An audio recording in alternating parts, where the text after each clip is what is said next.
Hello, everyone, and thank you for joining us at CASI, the Center for the Advanced Study of India at the University of Pennsylvania. I'm Tariq Tachil, and I'm the director of CASI and faculty in the Department of Political Science here at Penn.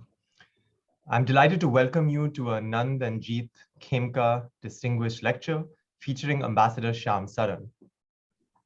Before introducing our distinguished speaker, I just want to quickly thank the Nand and Jeet Khemka Foundation, whose generous support makes these series of public lectures possible. The Khemka lectures aim to advance broader understanding of contemporary India, both here in the United States and elsewhere, through informed commentary by distinguished experts on topics ranging from India's economy to its politics, from public health and education to society and culture. I would also like to thank our campus partners who've helped us in sponsoring this event, the Andrea Mitchell Center for the Study of Democracy, the Center for the Study of Contemporary China, and Perry World House. Last, but far from least, I would like to thank the hardworking CASI team for helping organize today's event: Juliana, Georgette, Alan, Laura, and Junie. As the world of geopolitics consumes all of us, and with all of our eyes on the unfolding and tragic crisis in Ukraine, the topic of today's Khemka lecture, Sino-Indian relations, could not be more opportune. In what our speaker terms the Asian century, the dynamic between the two countries will shape not only regional but global international relations. India and China, after all, collectively account for 2.8 of the world's 7.9 billion people, roughly 35% of our planet's population. These Asian behemoths also share a contentious and undemarcated border whose length, according to Indian government estimates, is just under 3,500 kilometers. That's roughly 2,100 miles, slightly longer than the border between the US and Mexico. As most of you know, this long border has served as the source of tension between the two countries, including, of course, a war in 1962, and most recently, an ongoing dispute beginning in 2020 that resulted in the reported deaths of 20 Indian and 4 Chinese soldiers, the first such troop casualties in decades. India and China's respective sizes and shared tense border both amplify the importance of understanding their relations with one another. Underscoring this importance even further is their growing economic heft, driven by transformative developments within each country. Both have undergone considerable transformation into two of the top half-dozen economies in the world over the past several decades. Consider the following, according to the IMF, at the turn of the century, India and China's GDPs combined total just under $2 trillion US, which at the time was about a fifth of that of the US. By 2021, this figure was nearly 20 trillion, nearly matching that of the US. However, this tenfold growth has been unevenly distributed across the two countries. Indeed, a growing economic asymmetry between them has been a feature that Ambassador Saran has repeatedly highlighted as crucial for understanding evolving relations between the two. In 2001, China's GDP was 2.5 times that of India's. In 2021, it was more than 5 times as large. Yet, this economic divide is taking place alongside growing trade relations, which have taken place despite the headwinds of rising political tensions and economic saber-rattling. According to China's General Administration of Customs, total trade between India and China in 2021 stood at over $125 billion US, up 40% from 2020, and driven by growth of exports in both directions. Provisional data from India's Ministry of Commerce shows similarly total trade crossing over $114 billion US, still a record high. The size, complex, and tense border history, growing economic importance, and intertwining of India and China provoke many questions about their present and future relations. And we are indeed fortunate to have as distinguished and long-time an observer of their relationship as Ambassador Shyam Saran deliver this Khemka Distinguished Lecture on this topic. Ambassador Saran brings a wealth of insight into Sino-Indian relations from a range of perspectives, as a diplomat, as a researcher, and a public intellectual. First and foremost, as a distinguished diplomat, he joined India's Foreign Service in 1970 and served in several capitals of the world, including Beijing, Tokyo, and Geneva. He's been India's ambassador to Myanmar, Indonesia, and Nepal, and High Commissioner to Mauritius. In India's Ministry of External Affairs, he headed the Economic Division and Multilateral Economic Division, as well as heading the East Asia Division that handles relations with China and Japan. And as a joint secretary in the Prime Minister's office, he advised the Prime Minister on foreign policy, nuclear and defense-related issues in 91-92. After a career spanning over 3 decades in the Indian Foreign Service, he was appointed India's Foreign Secretary in 2004 and held that position until his retirement in 2006, following which he served as chairman of the National Security Advisory Board from 2013 to 15. And in 2011, he was awarded the Padma Bhushan for his contribution to civil service, India's third highest national award. After leaving government service, he's increasingly devoted himself to research and intellectual activities, heading the Research and Information System for Developing Countries think tank from 2011 to 2017, and he currently serves as senior fellow at the Center for Policy Research, one of India's leading policy think tanks. He's also the author of a book, How India Sees the World, published in 2017, that provides a wealth of insight on foreign policy and has a strong focus on China. Throughout his diplomatic and research life, Ambassador Saran has been committed to deepening an understanding of China in India and elsewhere, dating back to his lessons in Mandarin in Hong Kong in the early 1970s. Over the next 5 decades, he has always maintained 2 points in his writing. One, as he writes in his book, that China is and will remain for the foreseeable future the one country that has the most direct impact on India as far as international relations go. And second, that contemporary and future Sino-Indian relations must always be understood with an astute eye to the past, both in terms of China's own history and society, as well as that of Sino-Indian ties.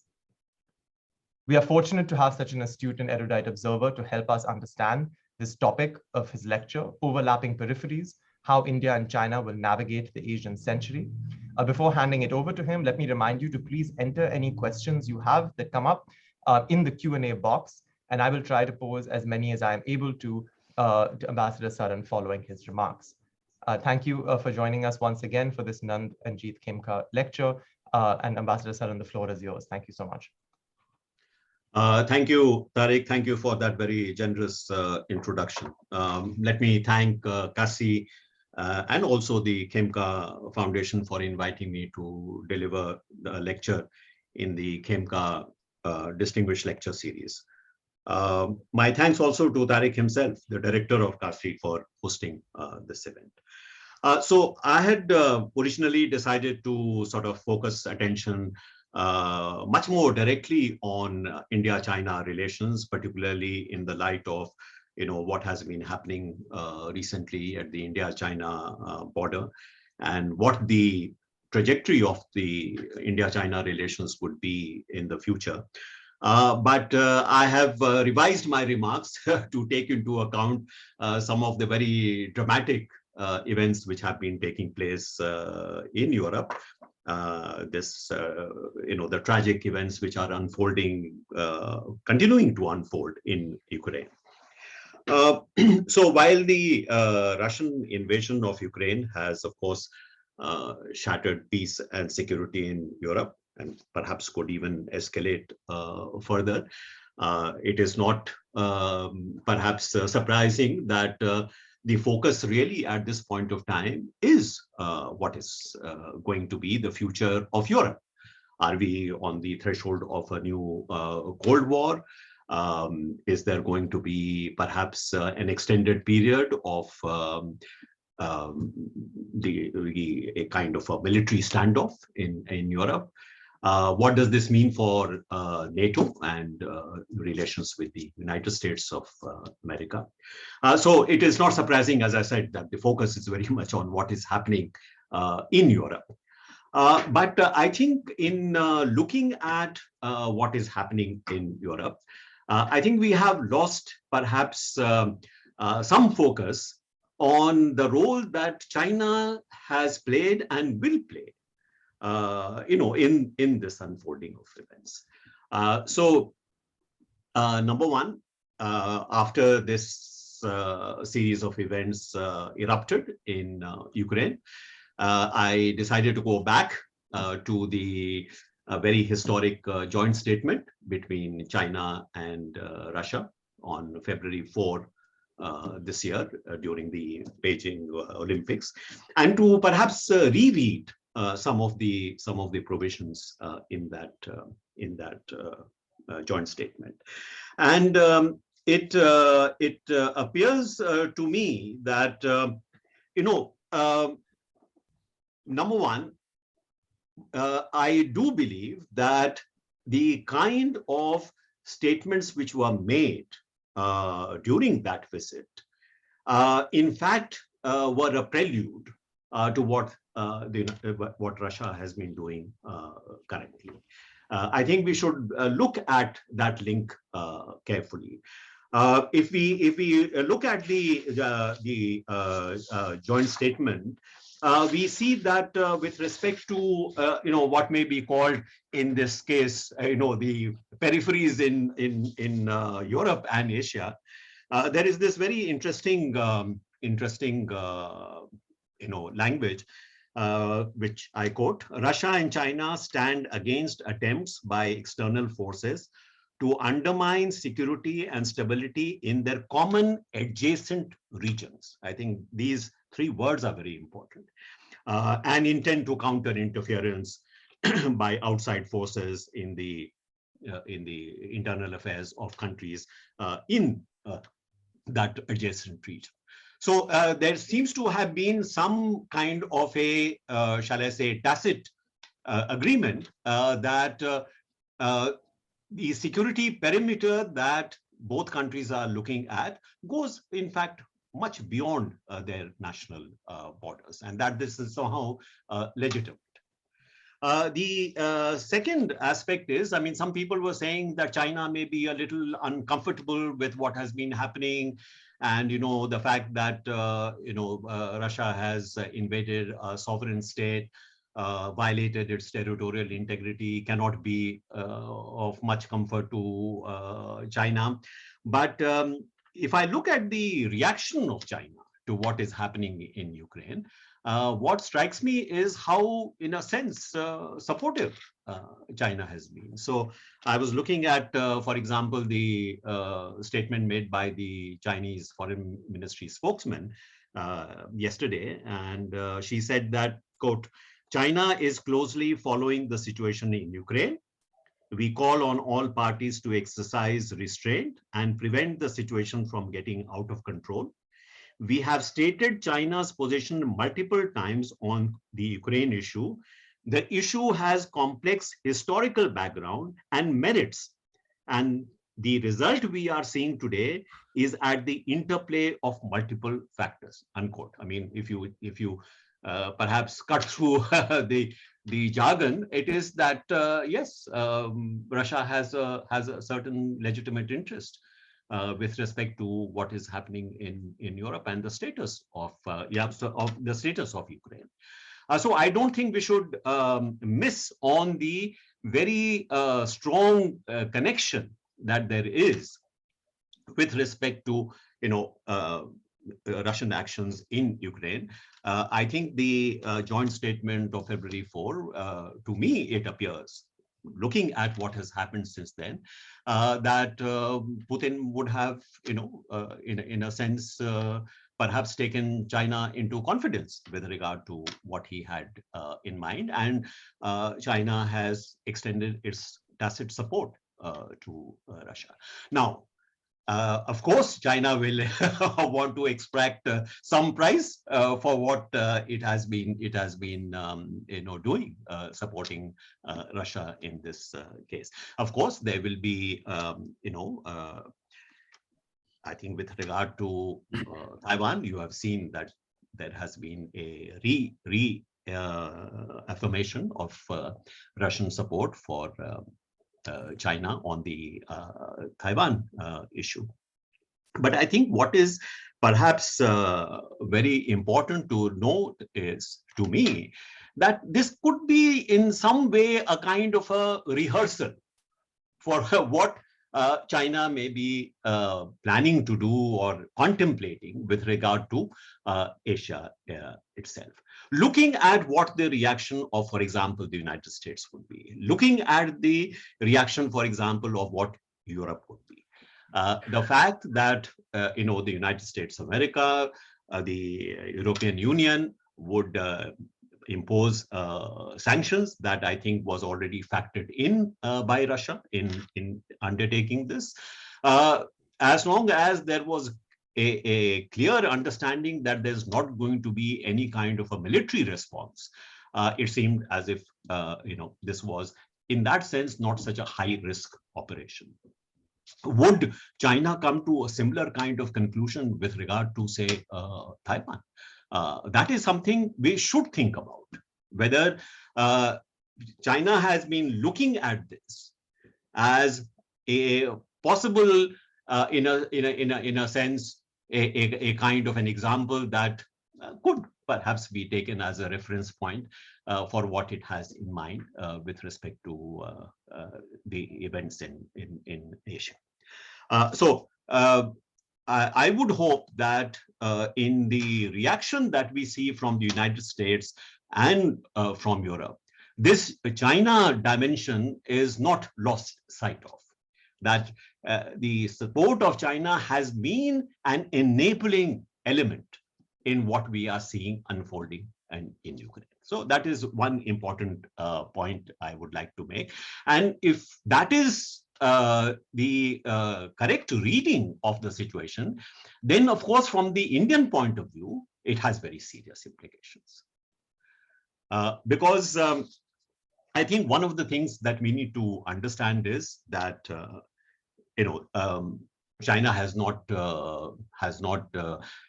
hidden the fact that it would like to see United States and its military deployments in the Western Pacific being removed. It looks at the entire region of East Asia, of the Taiwan Straits, as being essentially a sphere of influence for China.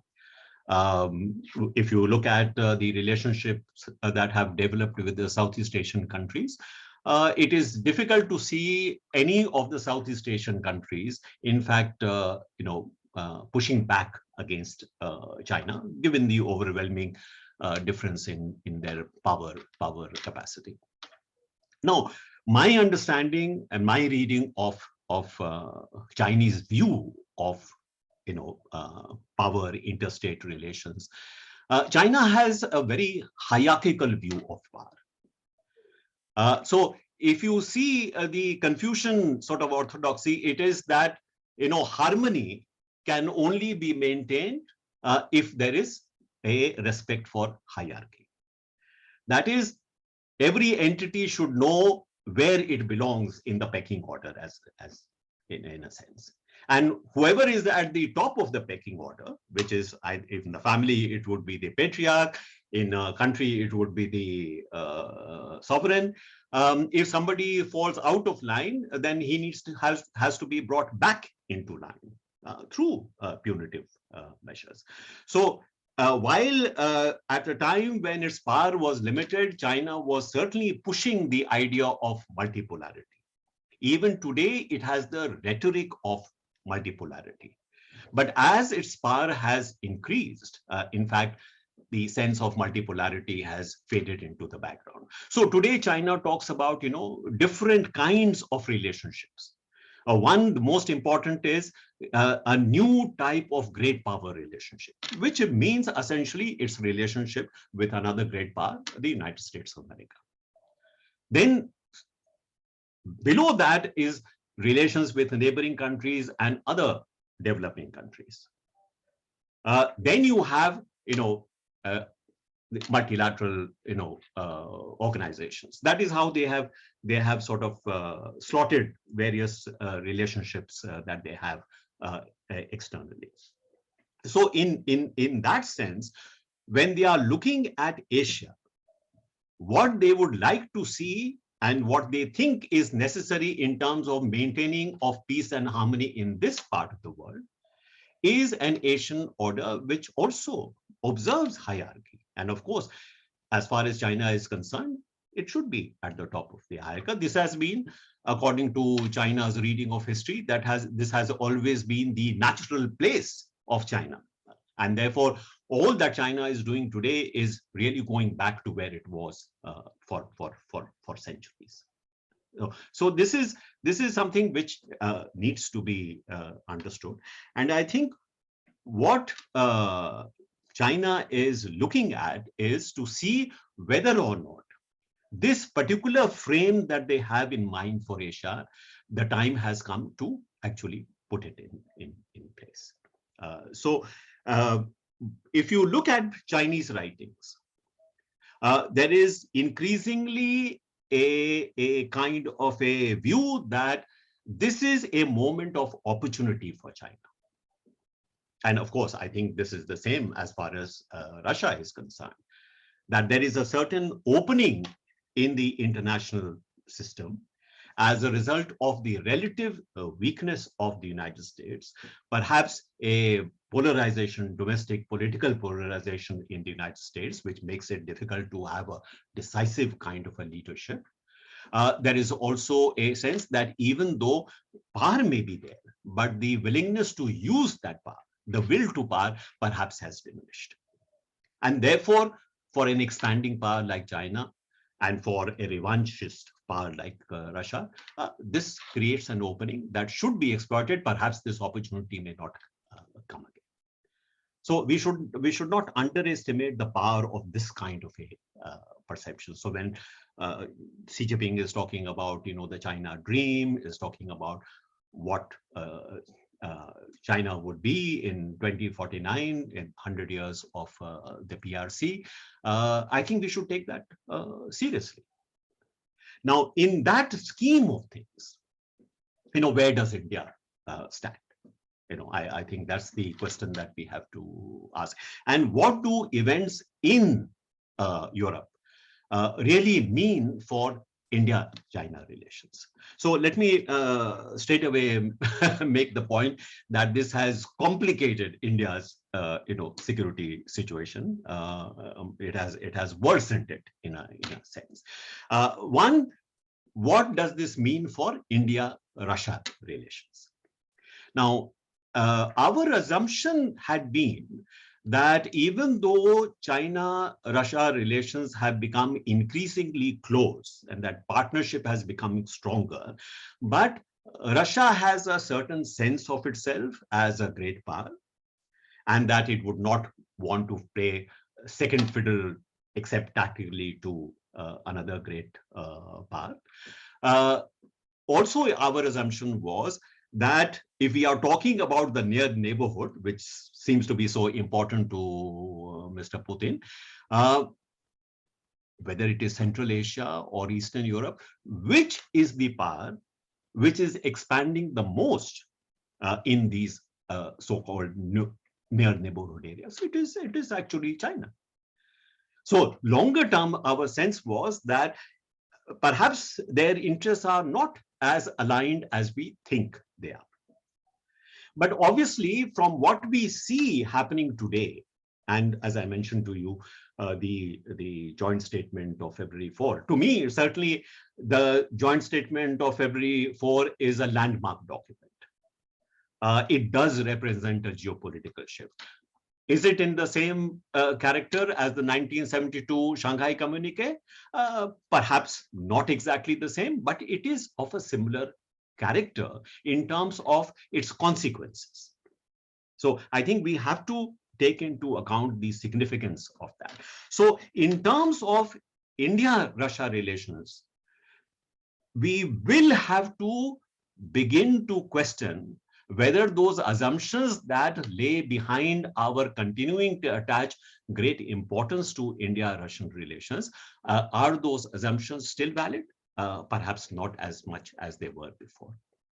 And in more practical terms, what does it mean for the military relationship between Russia and India? Because even if other things have been diluted, that part of the relationship, the military dimension of the relationship, has actually been quite sound and has been enduring.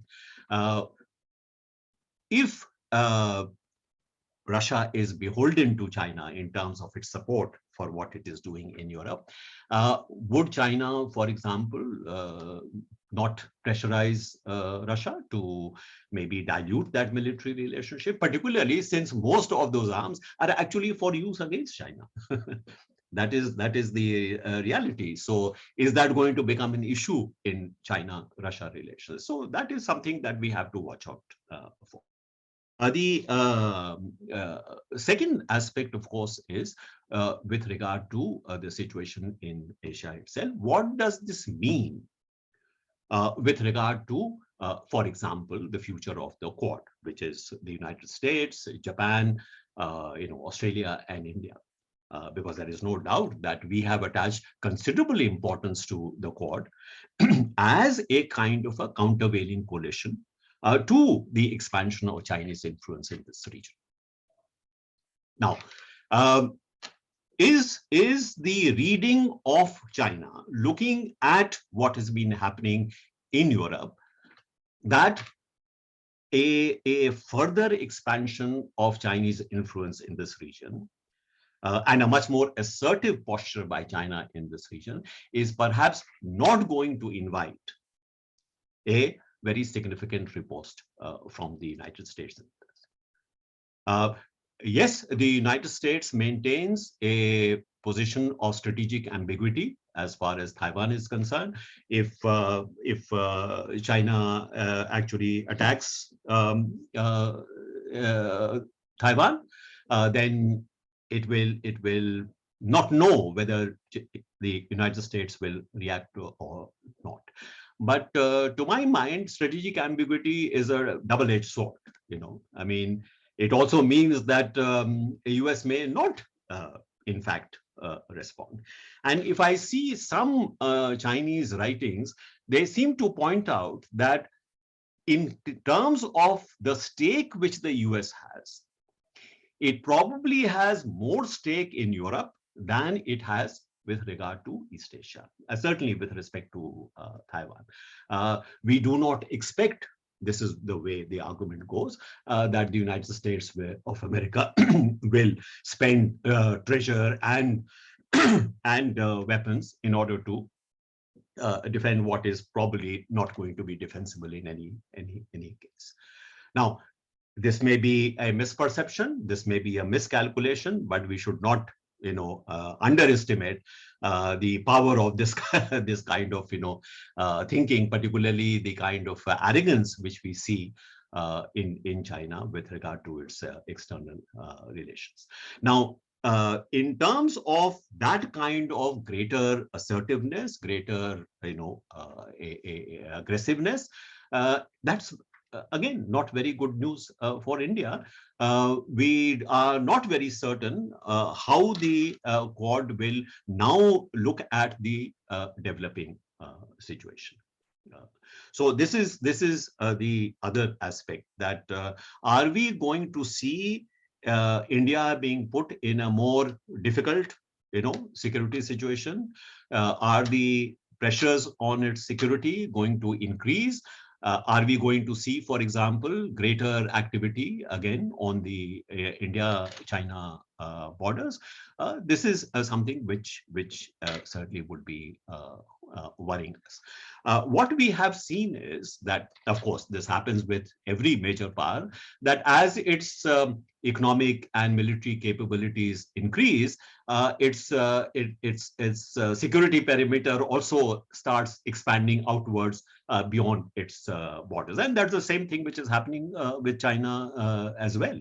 It is looking at its security perimeter in a much broader fashion than in the past. For example, with regard to the South China Sea, if I go back to before 2010, the South China Sea was not, in fact, presented as a core interest of China. It is afterwards that it became a kind of a core interest. In the old days, core interest used to be Taiwan, Tibet, and sometimes Xinjiang. With respect to the India-China border, there was an acknowledgement of differences between the two sides, with the assumption that these differences could be bridged through negotiations.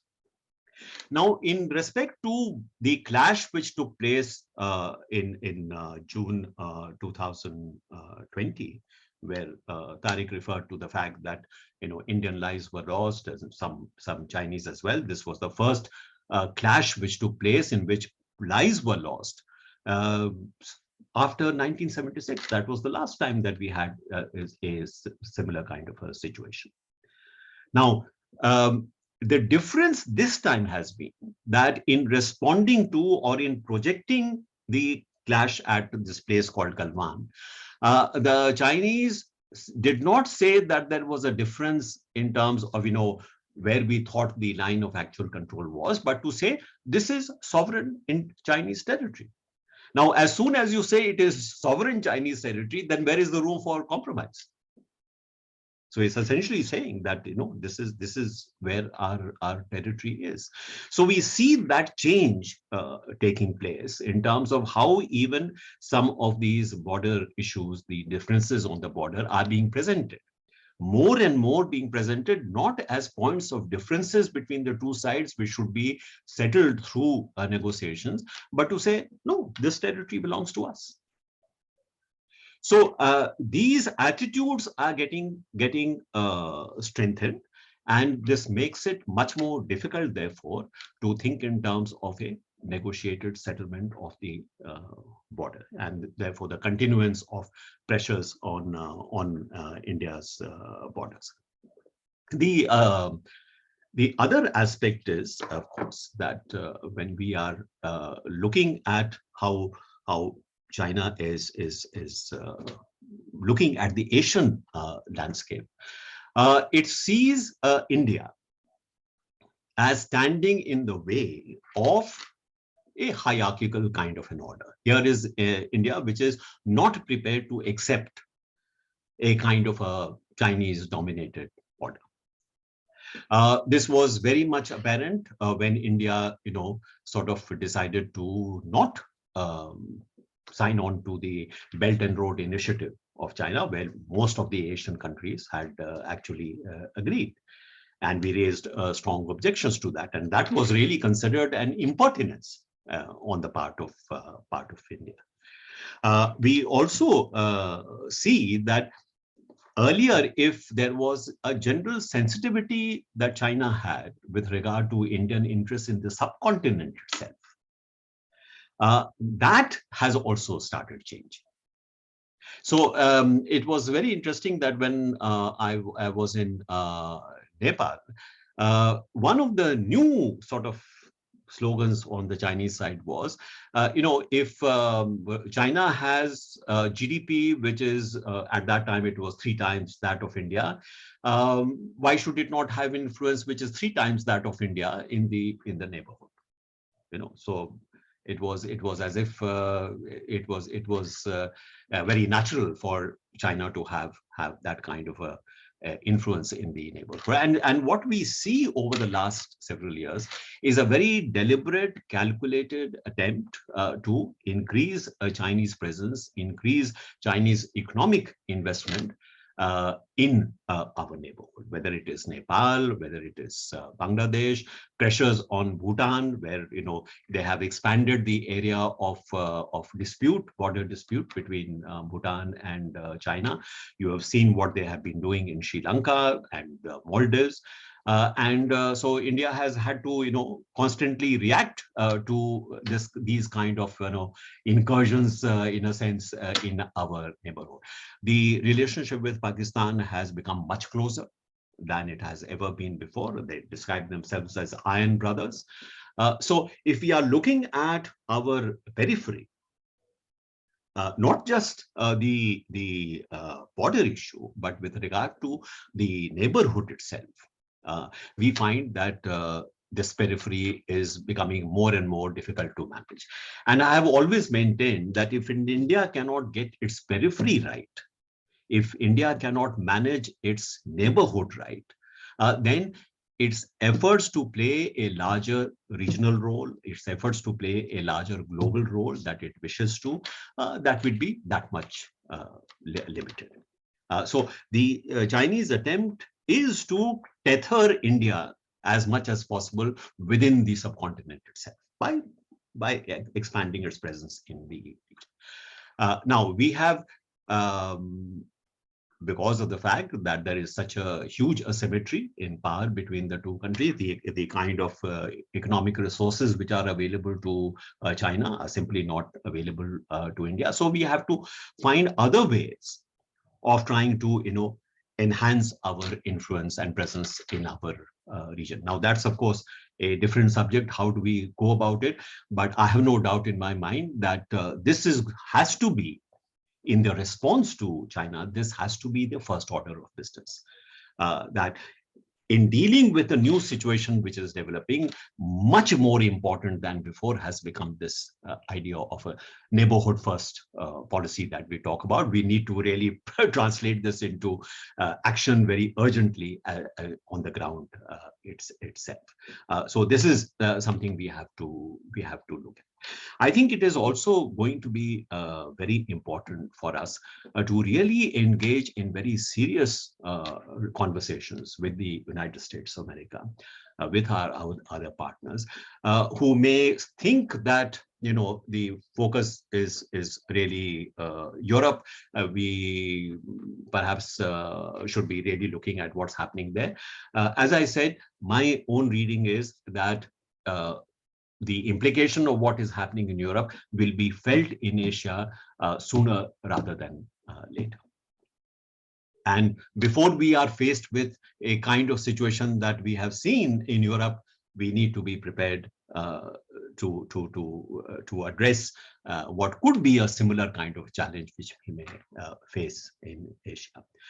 A sense that China may have that there is not going to be, beyond a set of economic sanctions, etc., there will not really be a kind of a serious response from the countries in the region.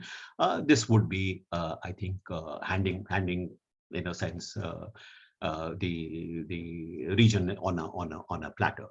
So that is something which is greatly worrying. The reason why this is worrying is, and this is what I would like to end with, is that we are faced since the 2007-2008 global financial and economic crisis.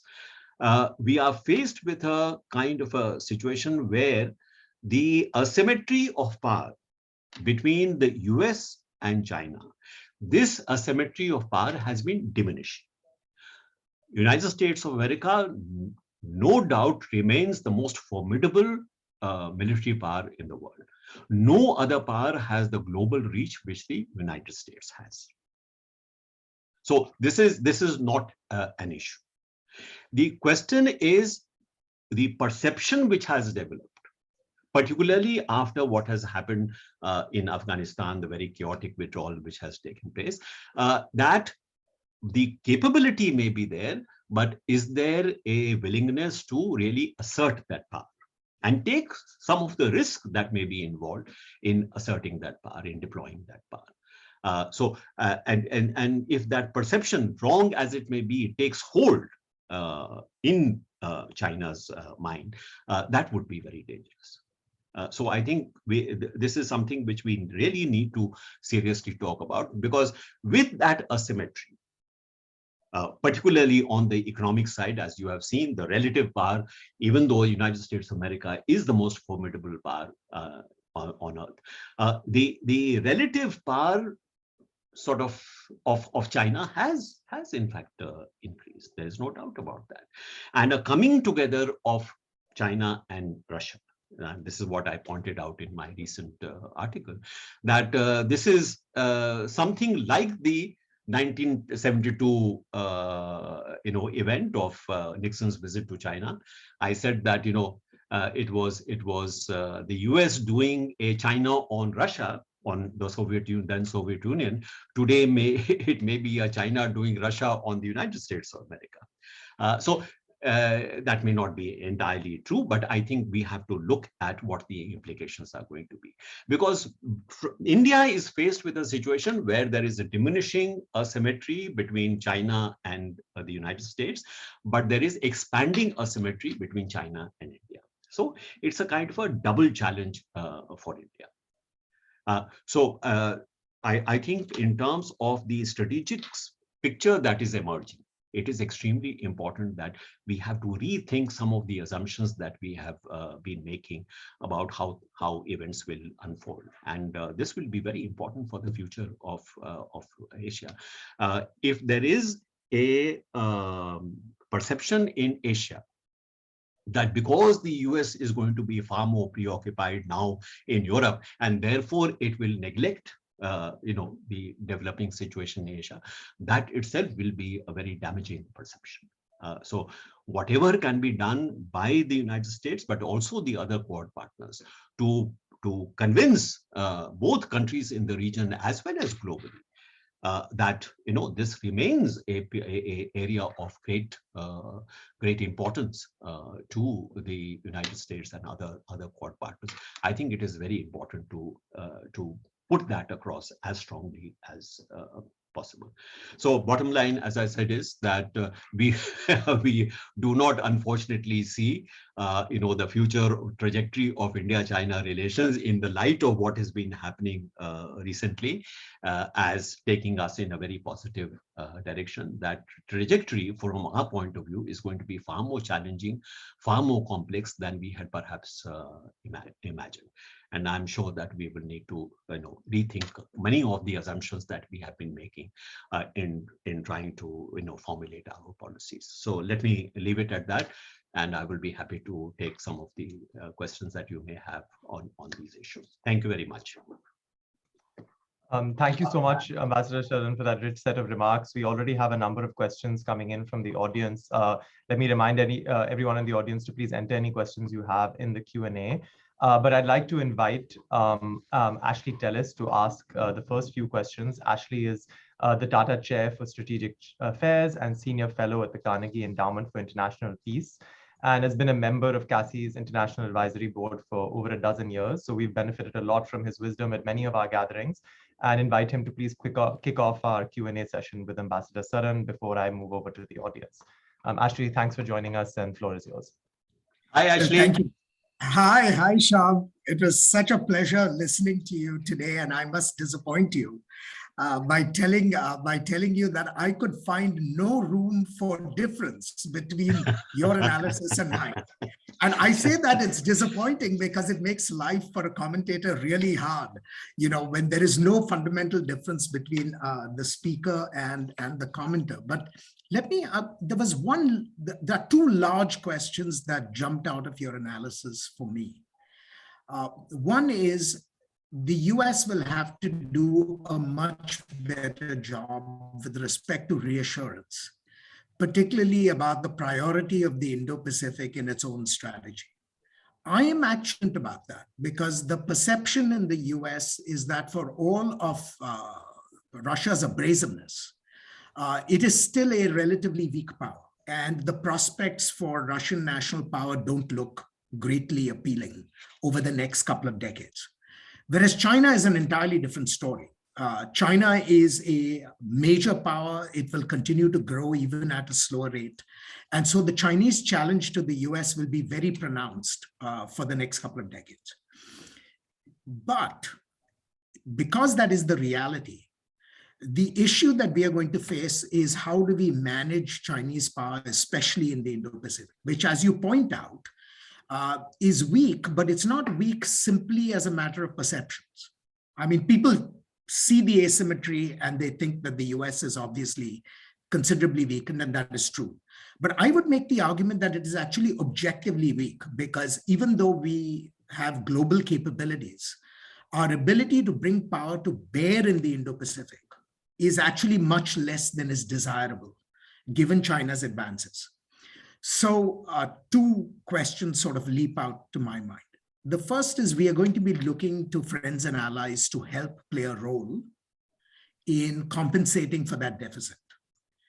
And given your own analysis of India, what do you think are the prospects for India joining in playing that role? In terms of either bringing capabilities to bear or beginning to think more expansively about defense cooperation in ways that India has not done in the past. So that's question number one.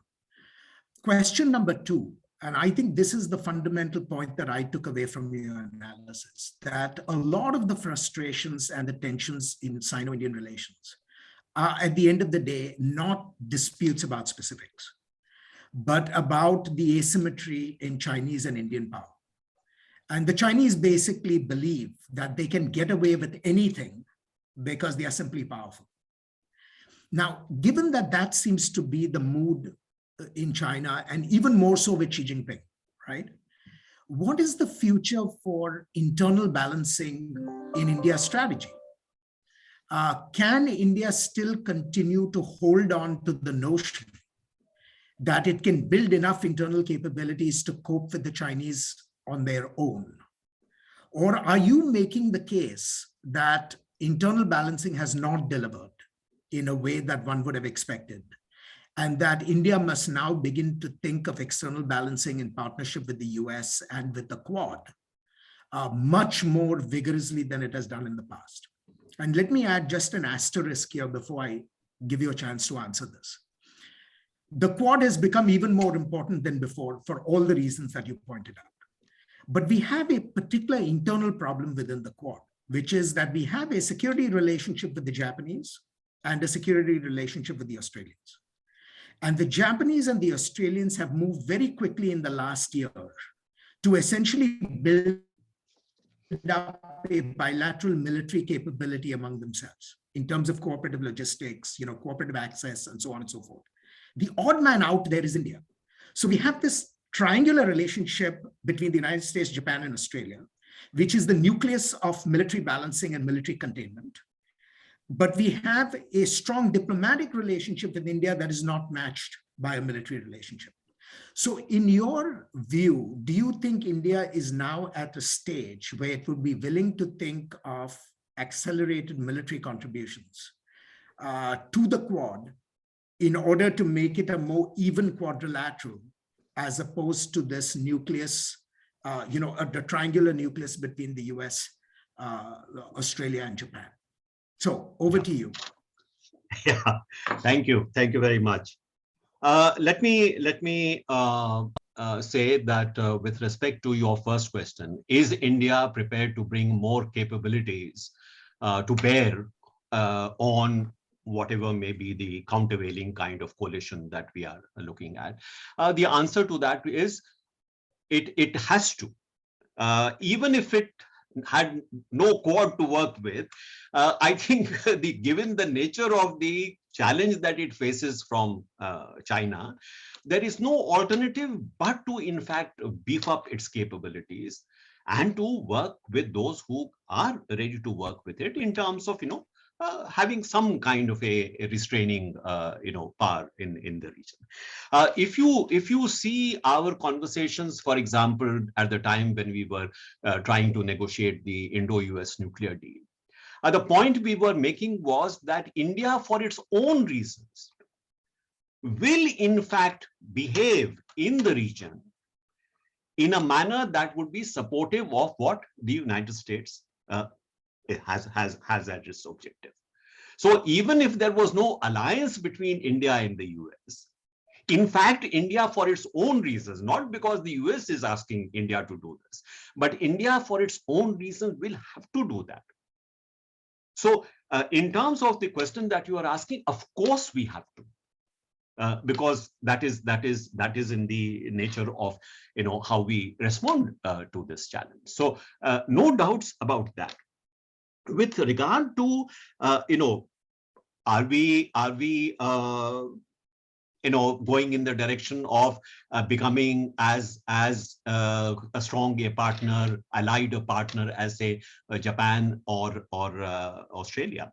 I would only say this, I can't predict, but I will say this, that if you had asked me in 2005 that this would be the nature of the military relationship between India and the US, I would have said you are crazy. It's not going to happen. Just take those three foundational agreements. How long it took us, to come to the point that yes, this is essential. So I don't think you should look at India's posture as something which is frozen, and it's not changing. Just look at the evolution of the Quad itself. Especially since 2017, when it was revived, with the kind of reservations which we had. No, we can't even have a joint statement together. We will do our own, independent statements. Let us keep it to the joint secretary level and not really, from that to ministerial level, forum, to then a summit level.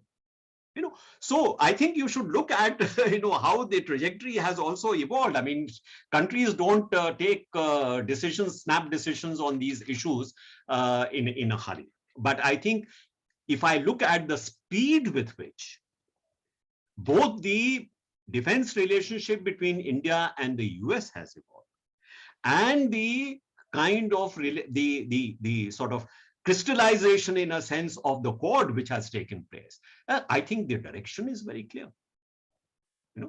The other point which you are missing out is, look at the very, very strong military relationship which has developed between India and Japan on the one hand, and with Australia on the other.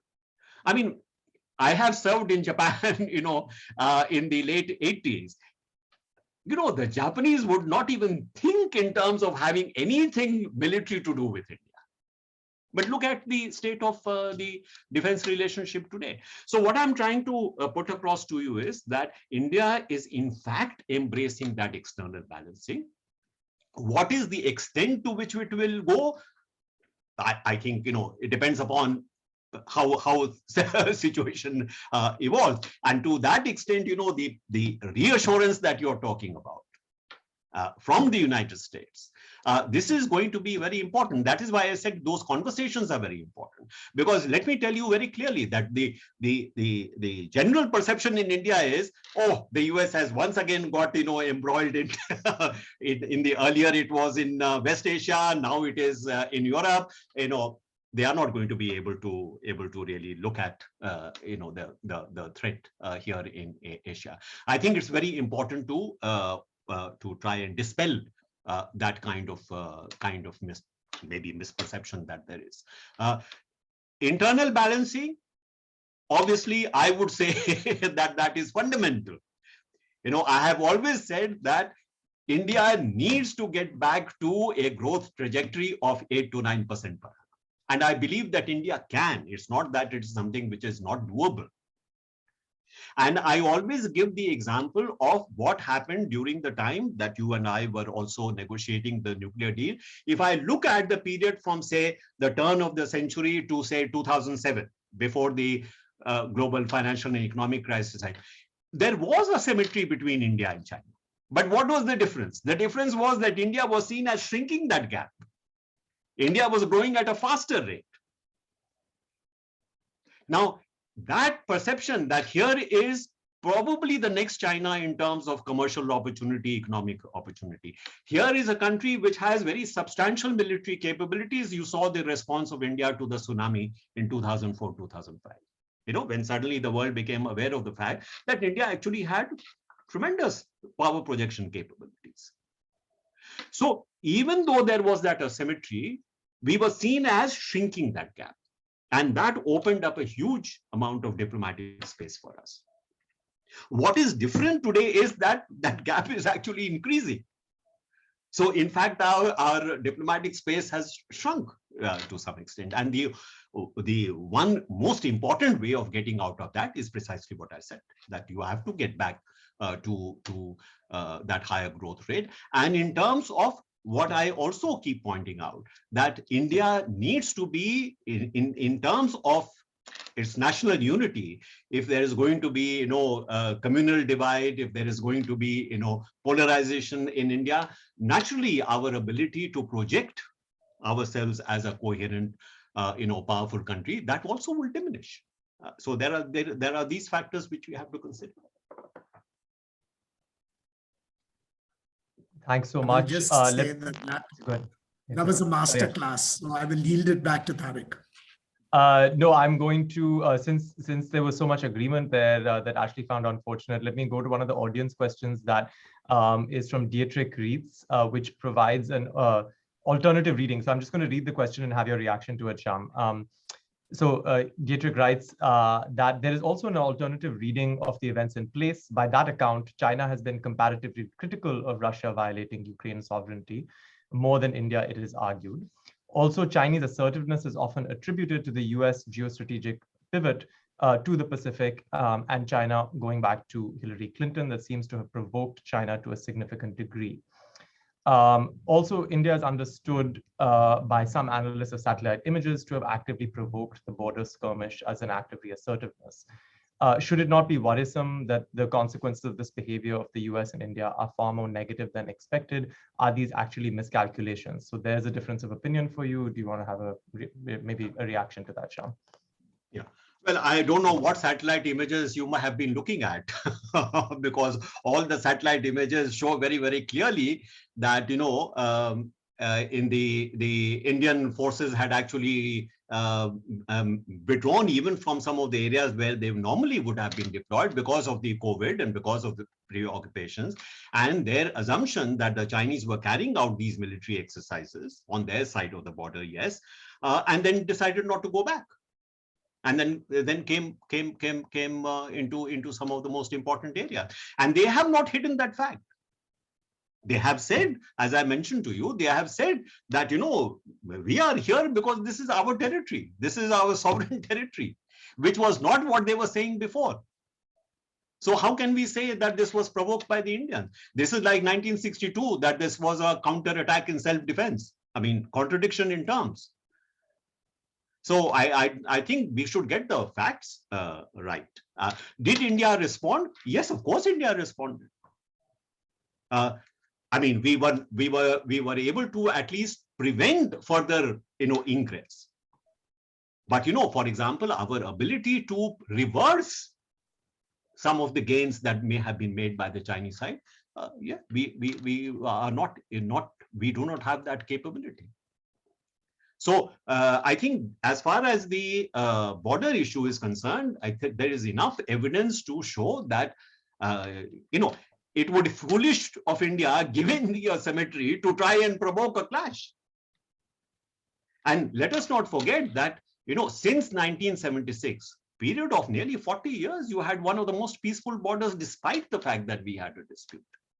We always, in fact, presented this as an example that even though we have these differences, these are two mature countries and who are able to manage these differences quite well. So I think on that point, I would like to disagree. I mean, that this is not the case.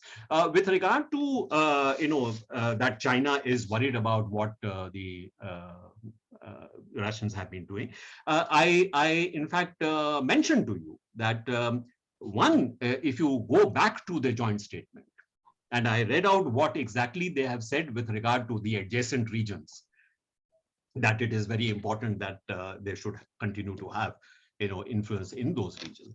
But more importantly, after the event has taken place, and you have the statement of the Chinese Foreign Office spokesman, who does not condemn it as invasion, who just says that this is a serious situation, and that there should be restraint and people should exercise control. But it doesn't say that Russia has carried out an invasion. And then to talk about that the issue has complex historical background and merits, and the results we are seeing today is that the interplay of multiple factors. Here it's not an interplay of multiple factors. It is a Russian invasion which has taken place of a sovereign country. What is so complicated about that? What are multiple factors at work? So I don't think we should obfuscate that. Yes, China would try to present a picture of being very neutral and being somewhat anxious and worried about this. But the fact is that they have enabled this. This is my point. I do think that what happened in Beijing on February 4 actually was an enabling event. Two questions. I'm going to just read both of them out to you and you respond to them together. One is from Marshall Bhutan, who thanks you for your remarks. And his question is about the immediate ramifications of Russia's invasion in terms of what it means for India's acquisition of Russian S-400 missiles. He says, I suspect it would make it at least more difficult to avoid a US waiver. What are your thoughts? And then a question from Professor Swagato Ganguly, asking if there's a missing economic element in India's improving relationship with the US, which is happening mainly along the security dimension. And Professor Ganguly asks if India has to get back to a high growth trajectory, not just for its own sake, but for also strategic reasons, shouldn't trade relations with the US and other powers also open up? So you can take both of those together, maybe. Yeah, so obviously the S-400 issue is is going to be a live issue.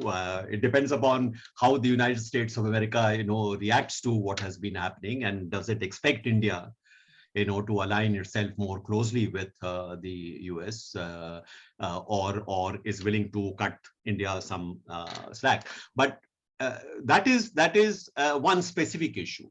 I made the point that if there is, in fact, a greater alignment between Russia and China, and that this alignment is going to endure for being in the interests of both sides, then what does it do to the India-Russia relationship, irrespective of what decision India takes or what stance the United States takes? Because as I said, if you look at the S-400, it is with respect to the Chinese theater. Many of the armaments that we have been obtaining from Russia, and also don't forget the legacy issue, because nearly 40 to 50% of India's assets depend upon maintenance imports and spares from Russia. So there is also the anxiety that, is this relationship between Russia and China, is it also going to impact on that, irrespective of what the Indian decision making is? So that's an important aspect. With regard to the economic relationship, of course it is. I have always said that the weakest pillar in India-US relations is the economic pillar, despite the fact that actually economic and commercial relations between the two countries are doing very well. It is expanding very, very rapidly, quite significantly. And yet it is not reflected in the manner in which we negotiate with one another on the economic and commercial issue. Maybe that might change with regard to this new Indo-Pacific economic framework that the US has been talking about. Maybe it might create a different kind of platform in which we can approach this. But my own experience has been that actually this part of the relationship has been very toxic, particularly when it relates to the multilateral aspect. The positions that India takes as a developing country, for example, in the WTO.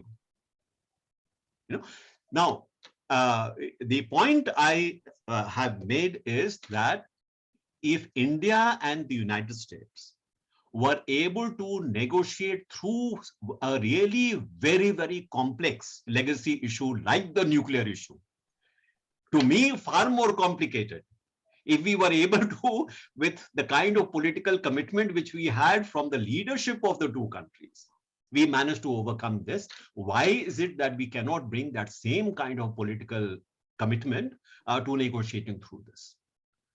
That is missing.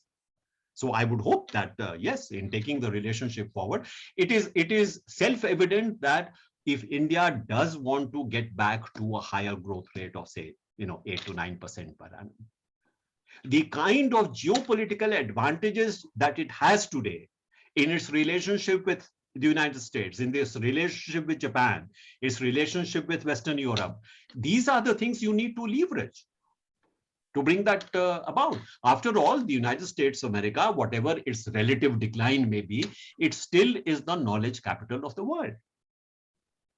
So there is a security dimension to India-US relations, but for India, even if you don't take the security relationship into account, I think in terms of India's developmental imperatives, this relationship with the United States of America is absolutely critical.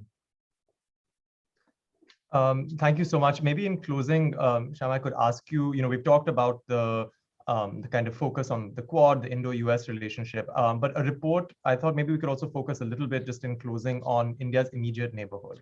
You recently co-authored a report on India's path to power. And I'm quoting from the report, it notes that the subcontinent is the most proximate and vital geopolitical space for India.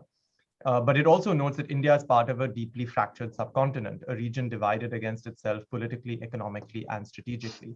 What do you see as the role, and particularly in light of what we're witnessing today, of regional initiatives? The report talks and underscores the importance of regional efforts, whether it's SAARC, the BBIN initiative, BIMSTEC. But how do you see your evolving thoughts on that, given kind of present realities, that kind of neighborhood level issues and perspectives on this? So as far as the policy line is concerned, it is very, very sound to say India practices a neighborhood first policy. That is the way it should be. I think it is in translating that on the ground that perhaps issues arise. So it is a fact that the asymmetry between India and its smaller neighbors is part of the problem because it creates anxieties amongst our neighbors. Here is a very large dominating power, its economic strength, its military power. If you put all the neighbors together, we still exceed that. So I'm not surprised that there is that level of anxiety within our neighborhood, and therefore your diplomacy must be directed towards conveying some degree of reassurance to your neighborhood. How can you be, for example, a sort of a source of public goods in a sense, both on the security side as well as on the other side? And in terms of the asymmetry itself, in being the engine of growth for the entire region, actually that asymmetry is to your advantage. Because I keep pointing out that even if you opened up your market to everything that is manufactured and sold by your neighbors in your market, it would still be a small fraction of your market. So what is standing in the way is really a political barrier. Secondly, look at connectivity. Because without very efficient connectivity within the region, how can you talk in terms of economic integration, or how can you talk in terms of there being a kind of a move towards India becoming, as I said, the nodal point for economy. Now, if you look at the situation on the ground, India is the largest country in the region, and it is the most important transit country in the region. That is, other neighbors do not have direct connections. They have connections through India. Now, if there are people in India who think that this is some leverage that India has. Actually, it is not so much of a leverage. What would be leverage is, can you become the preferred partner for your neighbors as far as, say, transit is concerned? Give them access to your transport network. How does it matter if Nepal uses Calcutta as a port or wants to use Bombay as a port? They will probably continue to use Calcutta as a port because it is most convenient. But look at the political impact of saying you can use any highway you want, you can use any railway network, you can use any port of India you want to export or import. We will give you something like national treatment. We don't make a distinction. So that serves both the economic integration, objective, but also it has great political energy. So this is, even though intellectually we think about this, but when it comes to actually putting that on the ground, there are difficulties. The other is with regard to how do we treat Pakistan. Now here, my view has always been, you cannot think in terms of South Asia integration unless you have some kind of a workable relationship, a manageable relationship with Pakistan. And India will have to take the lead in that. So even though you have to hold your nose perhaps and try to engage with Pakistan, I think you need to be able to do that. But to say that, I will dispense with SAARC and I will go with BIMSTEC, to me, that's not the right answer. So I would say both to BIMSTEC as well as to SAARC. And the only country which can make SAARC work is India, because it's the largest country. India should be taking the lead in that respect. So with regard to the neighborhood policy, as I said, policy orientation, fine. Translating into ground, not so good. Well, thank you with that. We're over time and there's still many questions I'm sure all of us have for you, but it was a delight to hear your wide-ranging and erudite comments and for you to weave in literally unfolding events as they were speaking, as they were happening in real time into your comments was, I think, really wonderful for all of us to be able to hear. Thank you so much for giving us so much of your time. I'm sorry that our hosting had to be virtual, and I hope that next time it can be in person. But thank you so much for joining us, and thank you everyone else for joining us from around the world. It was a pleasure to host you. Thank you so much, Shyam. Thank you.